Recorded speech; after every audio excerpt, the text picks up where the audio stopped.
감옥에서 주의 사자에 의하여 풀려진 사도들은 성전에 가서 말씀을 증언하기 시작했고, 또 이를 알게 된 공의의 사람들이 다시 사도들을 잡아서 세워 추궁을 하게 됩니다.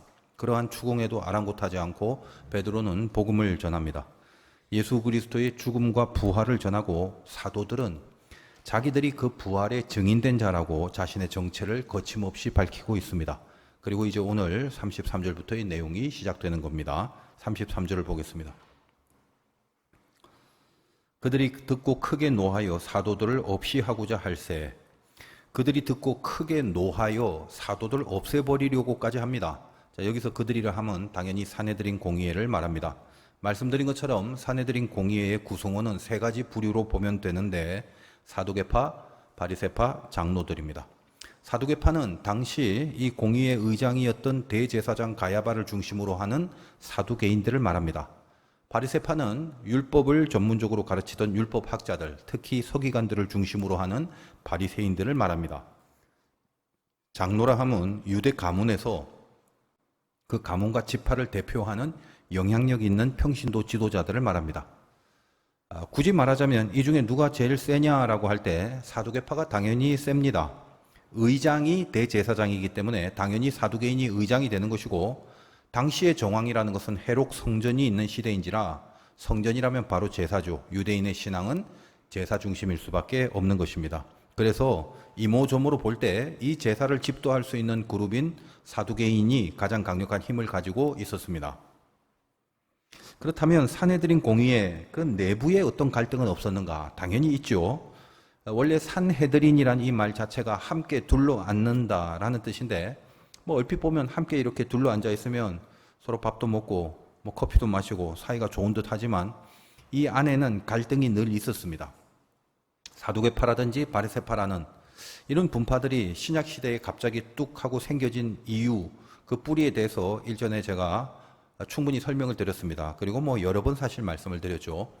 신구약 중간기를 거치면서 유대인들은 그들의 정체성을 지키려고 여러 가지 다른 제국에 의하여 지배를 받고 있는 입장에서 그 민족, 그 신앙, 또 하나님과의 관계의 이 모든 정체성을 유지하고자 많은 노력들을 했는데, 그 정체성을 지키고자 나름대로 형성한 분파들이 사두개파나 바리새파나 에세네파나 열심당 이런 식으로 갈라지게 됩니다.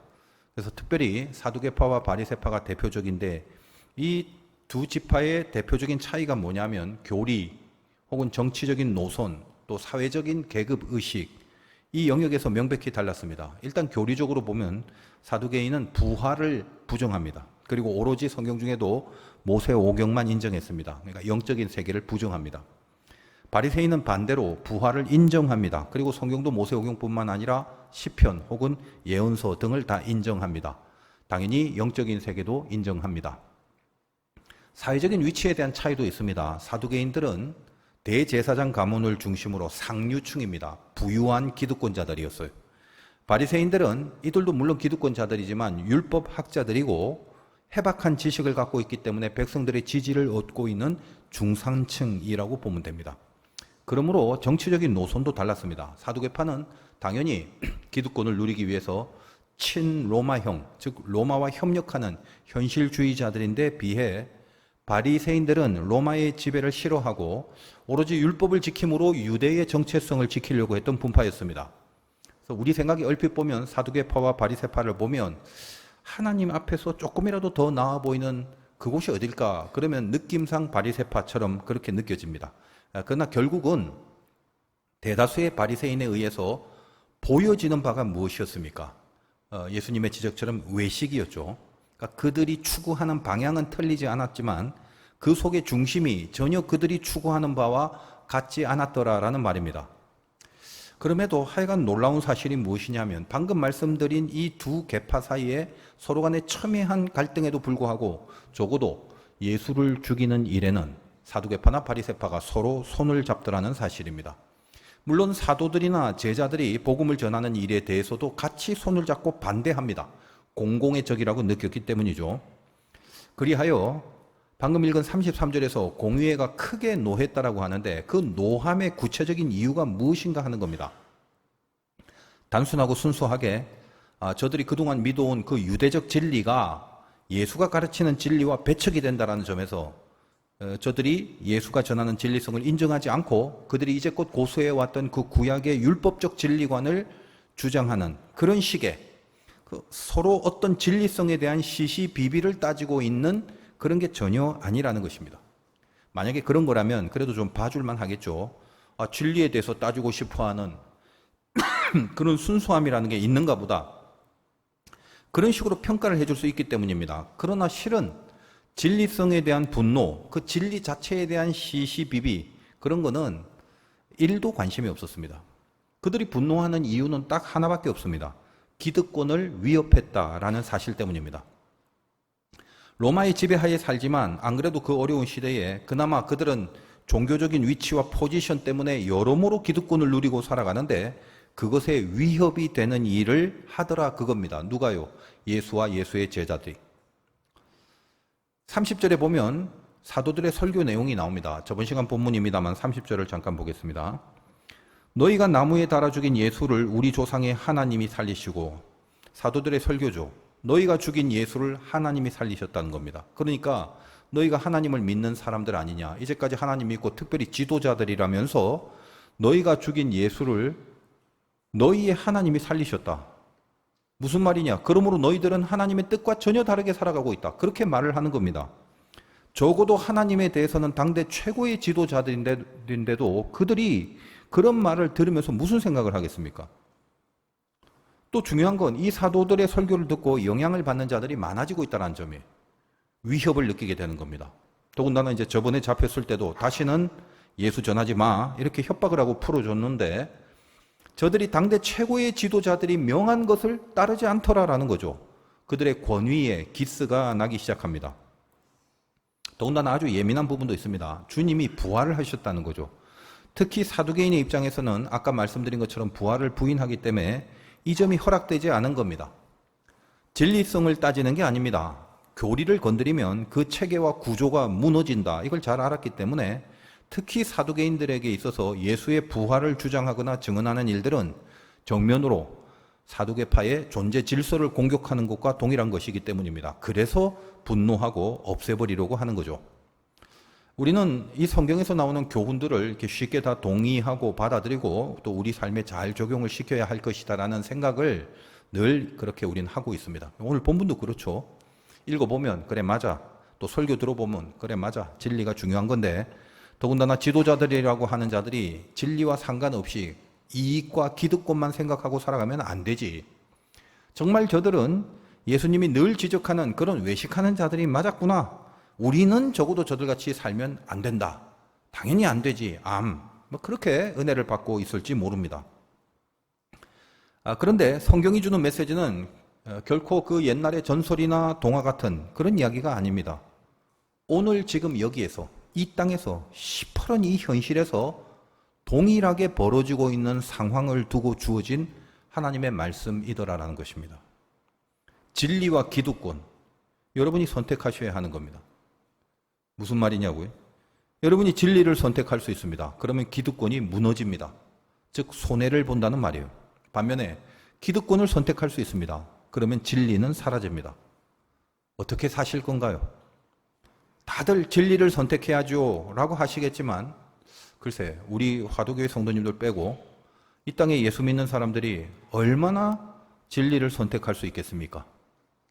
기득권이란 이 세상의 기득권을 말하는 거고 크게 세 가지 아닙니까? 돈, 명예, 권세입니다. 예수님은 공생애를 시작할 때 마귀로부터 이 기득권과 진리 사이의 시험을 통과하셨던 것입니다.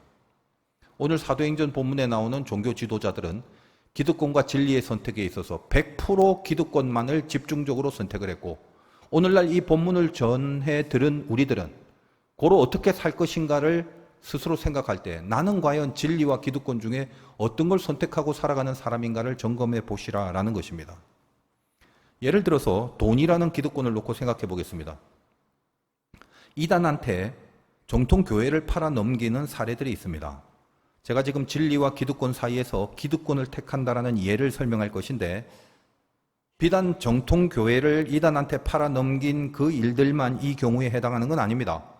훨씬 더 많고 넓은 그런 포괄적인 사례들이 천지일 것입니다. 거의 우리 모든 신앙의 전반에 걸쳐서 드러나는 싸움이 이겁니다. 그러나 어떤 개인의 입장이기보다는 좀 더 심각하게 생각해 보자라는 차원에서 교회나 교단의 이 큰 범위 내세의 차원을 한번 생각해 보자는 거예요. 지금 제가 예를 들기에 편한 교회가 우리 이 지역 근처에도 있습니다만 늘 지나갈 때마다 보여서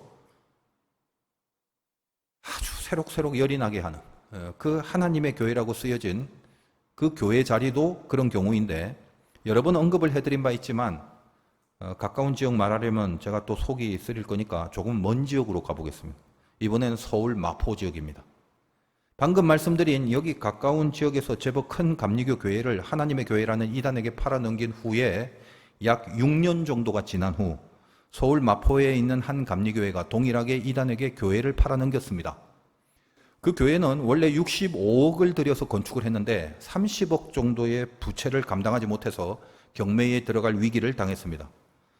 기존 정통교회에서 40억의 매입 의사를 밝혔는데도 이단 안산홍 교회에 55억에 사겠다라는 말에 거기에 팔아버립니다. 그리고 이단이 사버린 그 교회에는 대형 현수막이 걸려버렸는데 그 현수막의 내용은 경축, 안상홍님 성탄 100주년 기념 예배라고 적은 현수막이었습니다. 감리교회가 안산홍의 100주년 기념 예배를 성탄이란 이름으로 드릴 수 있게 해준 겁니다. 지금 이 사건은 감리교회에서 벌어진 사건인데 신문에는 이미 다 보도가 된 바입니다. 신문에 보도된 내용 중에 그 교회 중직들이 대변하는 내용이 있습니다. 여기 가까운 교회도 이단에게 팔고 나서 대변을 한 내용이 신문에 나왔는데 어찌나 그렇게 내용상 동일한지 모르겠습니다. 그 내용을 그대로 전해드리자면 이런 겁니다. 심려를 끼쳐서 죄송하지만 새로 이전한 곳은 은평지구와 삼송지구를 잇는 최고의 요충지이기에 교회의 부흥은 물론이고 감리교의 부흥을 위하여 작은 미랄이 될 것을 확신합니다. 용서해 주시면 반드시 부흥하겠습니다. 라고 보도를 했습니다. 이게 지금 용서를 구할 문제인지 꼭 부흥을 시키겠다라는 것도 마치 그것을 조건으로 해서 부흥만 시키면 이단한테 다 팔아도 다 정당화가 된다는 말인지, 그리고 근본적으로 도대체 부흥이 뭔지를 알고나 하는 소리인지, 이 보도가 있는 그 동영상의 한 댓글에 올라온 글이 정말 목회자의 마음을 서글프게 했습니다. 한 댓글은 이렇게 기록을 합니다. 감리교 38년 다녔음. 이번에 이단 문제를 보고 감리교와 연을 끊었음. 감리교 탈출은 지능 순서임. 참 먹먹해지는 글이었어요. 근데 물론 비단 감리교만 그런 건 아닙니다. 사실 장로교는 더합니다. 그러나 우리 감리교가 교단이 하나인 거는 그것 때문에 여러 가지 폐단과 단점도 물론 있지만 적어도 바로 이런 문제에 대해서는 철저할 수 있다는 장점이 있는 것이겠습니다. 그렇기 때문에 교단이 하나라는 게 그만큼 장점으로 발휘를 할 수 있는 것인데, 우리는 다 감리교라는 이 재단에 편입된 교회들인지라 감독이나 감독회장 등의 인준이나 사인이 없으면 이런 말도 안 되는 일들을 개 교회가 저지를 수가 없는 겁니다. 그렇다면 이단에게 팔아넘길 수 있는 이유가 뭔가요? 그 교회 자체의 선택으로 될 수 있는 게 아니라는 거예요. 교단과 감독과 감독회장이 다 거기에 허락을 해줘야 하는 겁니다. 그러니까 뭔가요? 교단의 지도자들이 다 허락을 해준 겁니다. 그리고 이후에 약간의 비난과 비판의 소리들이 잠시 있었지만 아주 멀쩡하게 아무런 책임도 누구 하나 안 지고 아주 잘 그냥 쭉 오늘날까지 별일 없이 그렇게 있는 겁니다. 진리를 택하지 않습니다. 기득권을 택합니다. 이거 어떤 초신자의 이야기가 아닙니다. 교계의 가장 큰 지도자들입니다. 그리고 작은 교회 이야기도 아니고 중견교회, 대형교회입니다. 이것이 사도행전에서 우리가 얼핏 읽어보고 야야 쟤들 저러면 안 되지, 우리 주님을 뭘로 알고 극강 기득권이 뭐 그리 중요하냐, 진리가 있는데 우리는 저러지 말자, 그렇게 껌 씹으면서 간단하게 치부해버릴 문제가 아니라는 겁니다. 우리 개인을 돌아보셔야 합니다. 주님은 내가 곧 진리라고 했고 구원이라는 것은 그 주님을 따라가는 겁니다. 진리를 따라가야 하는 그 인생을 요구받고 살아가는 자들이 하나님의 백성입니다. 그런데 기득권을 진리보다 더 중요하게 여기고 삽니다. 지금 제가 교단과 교계의 지도자들을 고발하는 게 아닙니다. 뭐 새삼 그런 거 고발해봤자 뭐 하겠습니까? 예를 들었을 뿐입니다. 나는 어떤가를 물어봐 주시라는 거예요. 오늘 진리와 기득권 사이에서 우리가 얼마나 진리를 버렸는지에 대해서 제가 일상의 구체적인 삶에서 벌어지는 예들을 언급해 드리고 싶고, 그런데 그것을 언급해 드리자면 제일 확실하게 어떤 선명한 지침이 될 수도 있겠습니다만, 그런 예를 구체적으로 다 말씀드리려면 1000개도 넘게 해야 됩니다. 시간이 없어요. 그러므로 여러분들이 오늘 말씀 앞에서 성령이 여러분에게 주시는 귀한 영감과 감동과 깨달음으로 믿음의 삶을 잘 살아내 주셔야만 하는데, 내가 곧 사두개인가 바리새인이 아닌가 이걸 점검해 주시고 진리와 기득권 사이의 싸움을 해 나가셔야 한다는 말씀을 드리는 겁니다. 다시 본문으로 한번 가보면 바로 이런 위기의 상황에서 다 없애버리자라고 하는 그 상황에서 우리가 잘 알고 있는 사도 바울의 스승인 가말리엘이 등장합니다. 34절 이하를 좀 보겠습니다. 바리새인 가말리엘은 율법 교사로 모든 백성에게 존경을 받는 자라. 공회 중에 일어나 명하여 사도들을 잠깐 밖에 나가게 하고 말하되, 이스라엘 사람들아, 너희가 이 사람들에 대하여 어떻게 하려는지 조심해라. 이전에 드다가 일어나 스스로 선전하며 사람이 약 400명이나 따르더니 그가 죽임을 당하며 따르던 모든 사람들이 흩어져 없어졌고, 그 후 호족할 때 갈릴리 유다가 일어나 백성을 깨어 따르게 하다가 그도 망한즉 따르던 모든 사람들이 흩어졌느니라. 이 바리새인인 가말리엘은 율법의 대가였습니다. 그래서 오늘 표현도 존경받는 인물이었다고 그러죠. 사도들을 잠깐 나가게 하고 실제 벌어진 사건들, 역사 속에 있었던 사건들을 언급합니다. 그리고 조심스럽게 재판하고 판단해라 라고 사내들인 공의회를 향해 권면을 합니다. 유대인들은, 즉 이스라엘 백성들은 메시아를 기다리고 있습니다. 오늘도 지금 이 이스라엘 나라는 메시아를 기다립니다. 예수 그리스도를 메시아로 인정하지 않고 있죠. 당시에 특히 로마의 지배하에 있는 유대인들은 자기들을 이 현실에서 구원하여 로마를 뒤집어 엎고 하나님의 나라를 세워줄 메시아를 기대하고 있었습니다. 그래서 수많은 메시아 운동이 일어나고 있었던 시절입니다. 오죽했으면 복음서마다 기록된 내용 중에 그리스도가 여기 있다 혹은 저기 있다 해도 믿지 말라라는 그런 말씀이 있겠습니까? 근데 우리 참 이상하죠. 성경을 믿는다고 하면서 성경의 기록에 복음서마다 그리스도가 여기 있다 혹은 저기 있다 하여도 믿지 말라고 분명히 기록이 되어 있는데, 여기저기서 메시아들이라고 나오면 다 그리로 많이 갑니다. 우리나라도 제 생각이지만 그 이단들이 얼마나 많습니까? 참 이것도 신비한데, 그 이단들이 그냥 하나만 있으면 좀 설득력이 있을 것 같은데, 그러니까 뭐 통일교가 있었는데 통일교의 교주가 죽고 나면 JMS가 나타나고, 교주가 죽고 나면 신천지가 생기고, 또 죽고 나면 하나님의 교회가 생기고, 뭐 좀 이래야 이단에 빠지더라도 하나에 좀 집중이나 할 수 있지. 동시에 이렇게 많은 메시아들이 등장하는 이 나라도 참 신기합니다. 그런데 또 그렇게 많이 등장하는데도 거기에 다 따라가는 사람들도 참 많아요. 아주 종류별로 따라갑니다. 메시아들을 골라서 다닙니다. 참 특이합니다. 그러나 사실 당시에도 그런 경우가 있더라는 겁니다. 그래서 성경에 보면 빌립이 나다나엘을 예수님께 소개를 할 때 메시아다라고 소개를 했겠죠. 나사렛에서 선한 것이 날 수 있느냐라고 나다나엘이 말하는 부분도 있습니다. 무슨 말이냐면, 자, 이렇게 메시아들이 도처에 난무하는데, 야, 어차피 나올 거면 강남에서 나와야지 왜 시골 촌동네에서 나오냐, 그런 말과 같은 겁니다.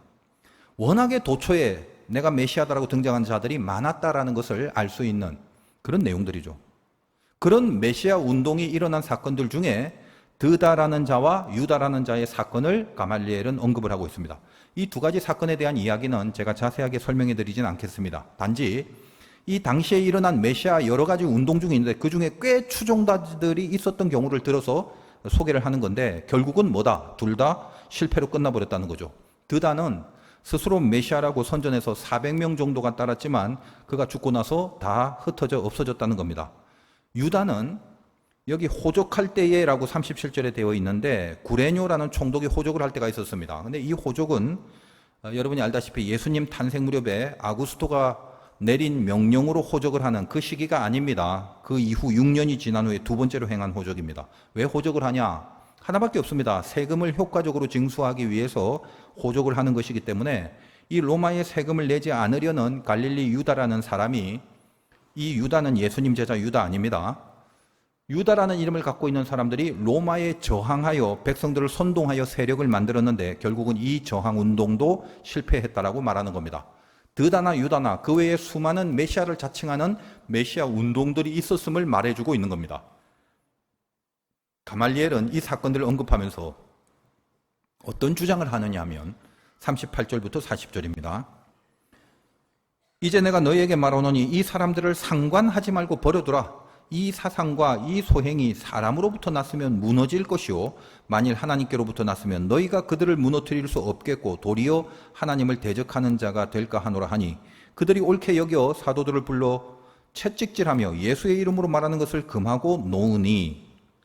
지금 이 예수라는 사람의 예수 운동도 메시아 운동 중에 하나인데 만약 이 자가 메시아가 아니라면 봐라, 역사 속에서 검증이 되지 않느냐, 결국 똑같이 다 사라지고 없어질 것이다. 그러니까 걱정하지 마라. 근데 만약 진짜라면 너희가 이들을 정죄하는 것은 하나님을 대적하는 꼴이 된다, 이렇게 변론을 하는 겁니다. 그래서 그 말에 설득이 되어 채찍질만 하고 예수 전하지 말라고 하고 풀어줍니다. 하나님이 가말리엘을 통해서 사도들을 다시 풀어주는 섭리를 베푸신 겁니다. 여기서 가말리엘은 이렇게 보니까 어쩌면 우리 편인가 싶은 마음도 들어요.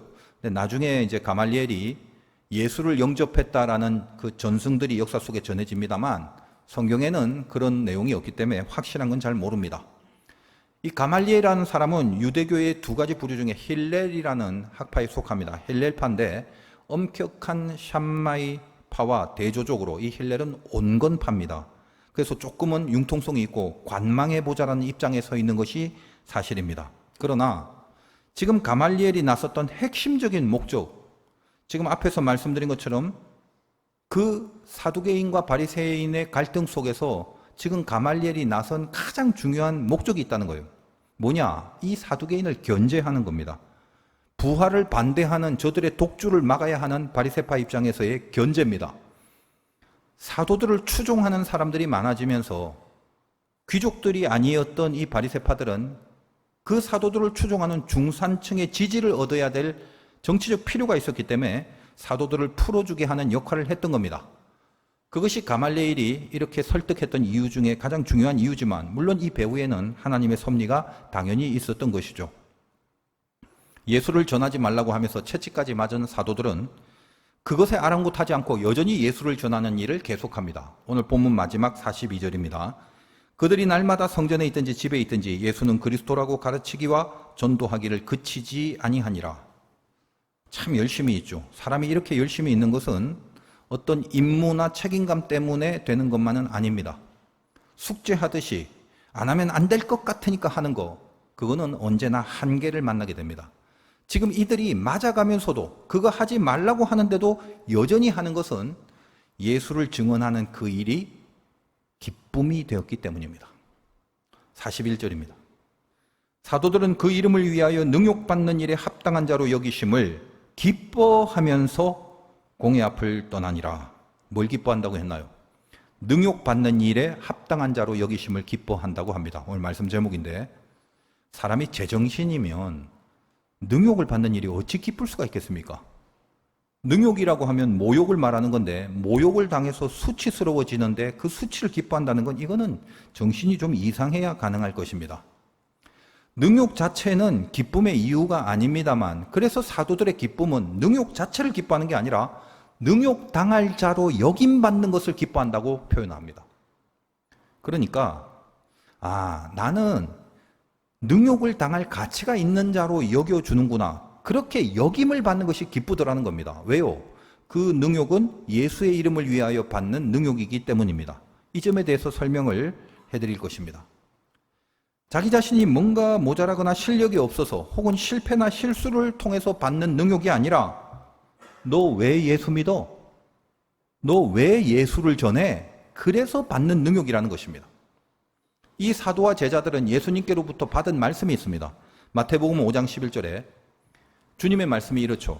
나로 말미암아 너희를 욕하고 박해하고 거짓으로 너희를 거슬러 모든 악한 말을 할 때에는 너희에게 복이 있나니 기뻐하고 즐거워하라. 하늘에서 너희의 상이 큼이라. 너희 전에 있던 선지자들도 이같이 박해하였느니라. 사도행전의 제자들이 누굽니까? 부활을 목격하고 승천을 목격하고 이제 이후에 심판을 기다리고 있습니다. 이 모든 일련의 과정을 통해서 인생이라는 것은 여기가 다가 아니다라는 분명한 확신이 있습니다. 저나 여러분도 마찬가지 아니겠습니까? 이제 하나님의 나라가 보장되어 있는 구원이 내가 믿는 예수로 인하여 가능하게 되었다는 것을 알고 믿게 된 것입니다. 그렇다면 뭐가 중요하겠습니까? 이 믿음이 진짜라면 제일 중요한 게 뭐죠? 나는 과연 예수를 진짜로 믿는 자인가? 그겁니다. 그래서 주님이 말씀하신 것처럼 나로 말미암아 너희가 능욕을 당하면 그게 진짜다, 그게 복이다 라고 하신 말씀을 기억하고 자기들이 주님을 전하는 상황에서 당한 능욕으로 자기들이 누구인지를 자꾸만 깨닫게 되었던 것입니다. 아, 나는 진짜 구원받은 사람이구나. 그 기쁨이 사도들로 하여금 예수를 전하는 일을 그치게 할 수 없었던 것입니다. 우리가 이 점을 본받자라는 것이 오늘의 메시지가 아니겠습니까? 이제 얼마 남지 않은 우리도 어떻게 살아야 하겠습니까? 얼마 남지 않았다는 말은 연세가 드신 분들에게 하는 말이 아니라 인간 모두에게 하는 말입니다. 저는 개인적으로 언제부턴가 매일매일 오늘이 마지막일 수 있다는 생각을 하고 살아갑니다. 아주 바람직한 태도라고 봅니다. 인도를 최초로 통일한 아소카 왕이라는 사람이 있는데 그 사람이 동생이 있어요. 너무 방탕하고 국법을 다 어기고 다니기 때문에 일주일 후에 사형을 집행하기로 결정을 해버립니다. 아소카 왕은 마지막으로 동생을 위해서 배려를 해줍니다. 일주일간은 왕이 누리는 모든 것을 누릴 수 있게끔 음식, 술, 여자, 모든 향약을 다 제공했습니다. 단 한 가지, 매일 험상궂은 사내가 나타나서 그 동생에게 죽을 날을 카운트하게끔 했습니다. 굵은 목소리로 죽을 날이 5일 남았소? 그 다음 날은 죽을 날이 4일 남았소? 그리고 마침내 당일이 되었는데 그날은 아침부터 와서 아예 시간까지 말하게 했습니다. 죽을 날이 5시간 남았소? 3시간 남았소? 1시간 남았소? 얼굴빛이 창백해지고 사색이 되어버린 동생을 향해서 왕이 물었습니다. 그래, 일주일간 충분히 즐겼느냐? 내가 다 해줬는데? 시퍼렇게 사색이 다 된 채로 말합니다. 매일매일 죽을 날을 세고 가는데 내가 어떻게 즐길 수 있겠소? 그때 왕이 이렇게 말했답니다. 우리 모두는 눈에 보이진 않지만 매일 죽음의 사자가 그렇게 외치고 있다. 어떤가요? 참 맞는 말이지 않습니까? 성경에 등장하는 탕자의 죄는 다른 거 없습니다. 불효죄도 아니고 가출죄도 아닙니다. 얼마 남지도 않은 인생 가운데 아들이 아들로서 해야 할 일을 안 했던 인생 낭비의 죄일 뿐입니다. 여러분이 기뻐하는 이유가 있다면, 그리고 그 기쁨의 이유가 이 세상의 조건뿐이라면 천국은 여러분들에겐 기쁨이 될 수 없을 것입니다.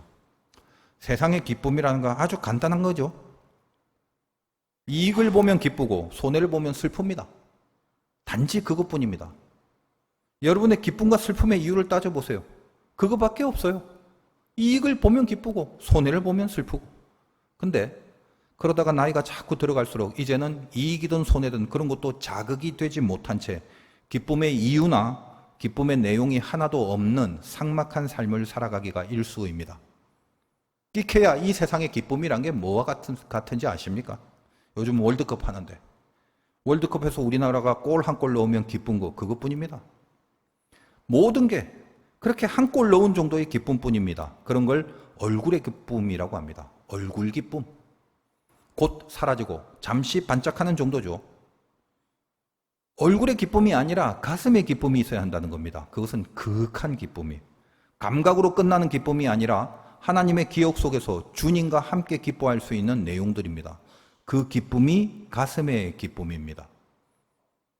항상 기뻐하라고, 그것이 신자의 마땅한 삶이라고 이야기하는 성경이 요구하고 있는 것은 어떤 기쁨이 주님과 나와 같이 공유할 수 있는 기쁨인가를 따져보라는 것입니다.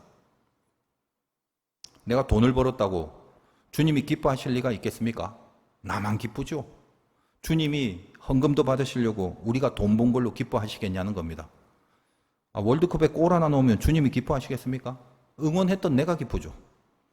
선수 중에 상대편에도 예수 믿는 사람이 많으면 주님도 누구 편을 들어야 될지 헷갈릴 수가 있습니다. 주님과 같이 기뻐할 수 있는 그런 기쁨을 가지셔야 한다는 겁니다. 내가 돈을 벌거나 축구에서 한 골 넣거나 다 좋아요. 그것이 만약에 주님의 이름을 위하여 뭔가 이루어져 나가는 과정에 있는 내용이라면, 그래서 주님도 같이 기뻐하실 수 있는 거라면 그건 가슴에 기쁨이 많습니다. 그래서 세상의 어떤 잘 되는 일들도 가슴의 기쁨이 되어줄 수 있겠지만 성경은 진짜 기쁨을 우리에게 설명하기 위해서 능욕을 당하는 경우가 생기더라도 그것이 기쁨이 될 수 있다는 말을 해주는 것입니다. 돈을 잃어도 기쁨이 될 수 있다는 것이고 경기에 지더라도 기쁨이 될 수 있다는 겁니다. 무슨 말인가요? 어떤 내용이냐가 아니라 주님의 이름이 걸린 가치가 있느냐, 그걸로 기쁨을 따지라는 말이에요.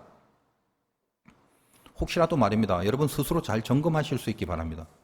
여러분이 예수 믿는 인생을 살아간답시고 이제까지 살면서 주님이 기뻐하실 것 같은 그것으로 나의 기쁨을 같이 공유하지 못한다면, 아니 그런 적이 한 번도 없었다면 여러분의 믿음은 심각한 경지인지도 모릅니다. 아주 쉽게 말해서 우리가 이렇게 살지 않습니까? 예를 들어 선교나 구제를 하는 일에 여러분의 돈을 사용했다고 합시다. 내 돈을 사용했다면 경제적으로 일단 손해를 본 겁니다. 이걸 좀 거창하게 능욕이라고 칩시다. 자, 그런데 내가 손해를 봤지만 주님이 기뻐하십니다. 그래서 주님이 기뻐하기 때문에 내 능욕과 손해에도 불구하고 같이 기뻐할 수 있는 거, 내가 주님의 이름을 위해서 손해를 보고 능욕을 당했다, 그 사실 앞에서 야, 너는 그러기로 했던 나의 자녀가 아니냐? 자녀이기 때문에, 넌 내 자식이기 때문에 그렇게 되는 게 합당하단다, 그렇게 여김을 받게 되는 거. 그래서 그것 때문에 내 가슴에 기쁨이 생기는 거, 그 그윽한 기쁨, 그런 원리가 사도들의 기쁨이더라는 것입니다. 뭐죠? 결국은 내가 누군지를 알고 증명해 나가는 기쁨입니다. 예수 믿는 자들에겐 바로 이 기쁨이 있어야 합니다. 말은 좋은데 아직 힘드시죠? 이렇든 저렇든 어쨌든 능욕이라고 하는데 그걸 결론적으로 기뻐하는 것이 그리 쉽더냐? 다들 그렇게 생각하실 수 있습니다. 그래서 얼굴로 기뻐하는 반짝 기쁨이 아니라 가슴으로 기뻐하는 그윽한 기쁨이라고 제가 말씀을 드리는 겁니다. 성경은 고난도 기뻐하라고 하는 이유가 바로 여기에 있는 거죠. 맨날 들었던 그 말씀 다시 한번 새겨보시기 바랍니다. 왜 고난을 기뻐하라고 하느냐? 성경의 일관된 요구, 그 이유가 뭐냐라는 것입니다. 고난을 어떻게 기뻐하란 말인가? 고난이 뭐냐라는 걸 잘 생각하시고 고난에 대한 개념을 분명히 잡으시면 됩니다. 고난이 뭡니까? 일단 아픕니다. 괴로워요. 왜 괴로운가요? 하나님 안에서 살기로 한 자들에게 가장 중요한 개념이 사실은 고난인데 이번 기회에 잘 이해해 두시기 바랍니다. 이 세상의 사람들은 돈이 없거나 병이 들거나 관계가 깨지면 다 고난이고 힘들어합니다. 그냥 고통뿐입니다. 근데 우리는 다르죠. 뭐가 달라요? 우리는 고난의 내용은 세상 사람들과 동일할 수 있지만 말입니다. 그렇죠. 우리도 예수 믿는다고 살면서도 돈 때문에, 건강 때문에, 관계 때문에 아파하잖아요. 괴롭잖아요. 그러나 우리는 다릅니다. 어떤 문제든지 간에 그 문제 자체가 아니라 그 문제를 통해서 하나님이 우리를 만들어내시려는 그 수준을 만들어내야 되는 고난이더라는 말입니다. 어떤 수준을 말하나요? 세상과 구별되게 만드는 겁니다. 왜 구별되게 만드나요? 이 구별이 거룩이기 때문에 그렇다는 거예요. 여러분 성경의 역사를 보십시오. 광야에 갔습니다. 물이 없다고, 먹을 거 없다고 그렇게 고난당하는 이스라엘을 한번 생각해 보자는 거예요. 단지 먹을 게 없다는, 돈이 없다라는 고난이 아닙니다. 그럼에도 그 없는 가운데도 애굽을 다시 그리워하거나 애굽의 근성을 다시 발휘하지 못하게 만드시는, 애굽으로 가려고 하는 마음을, 그걸 차단케 하시는 하나님의 다스림입니다. 너는 어떤 경우를 만나더라도 절대 애굽으로는 갈 수 없는 사람을 내가 만들리라 라는 것이 광야에서 만난 고난 속에 드리워져 있는 하나님의 의도이며 목적이더라는 것입니다. 단지 배고프게 해서 배불리 해준다라는 그런 것으로 해결을 하고 해결되는 문제가 아니라는 말이죠. 애굽과는 전혀 다른 구별된 존재로 만들어 나가십니다. 끄집어낸 것이 다가 아니라 끄집어내서 다시 그리로 가지 못하는 수준으로 만들어 버리려고 하십니다.